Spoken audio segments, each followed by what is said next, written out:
Pa ay puno ng mangga kong binili. Ayan. Yan yung palay ko. Oh. Ayan. Ayan pa yung ibang mangga. Oh. Ayan. Nakikita mo ba yung mga mangga na yan pa? Siya yan. Ayan yung mga puno nila. Oh. Ayan. Sa akin yan. Malalaki na yan pa. Tingnan mo. Oh. Kala ko maliit. Oh. Malalaki na yan pa. Oh. Ang lalaki niyan. Oh. Yan pa yung lupa ko. Ayan. Ayan yung mga mangga kong tinanim. Ayan. Oh. Ayun pa pa. Oh. Ayun pa sa malalayo na yun na akin. Ayan pa. Oh.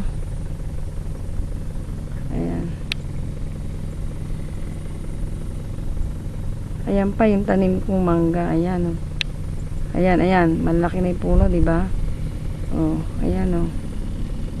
Ayan. Oh. Ayan. Ayan. Ayan. Ayan yan. Ayan pa oh. May mga usbong na oh. Ayan pa oh. Ayan oh. Yung puno niya oh. Ang gaano kalaki oh. Ayan oh.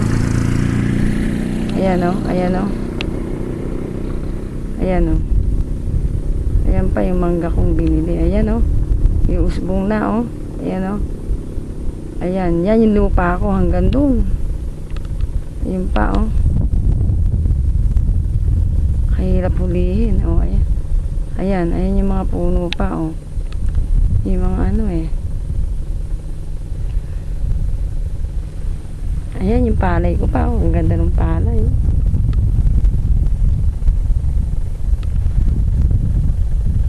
Ayan. Ay, kubo ni kuya, yan yung hangganan ng bukid namin. Ayan, oh.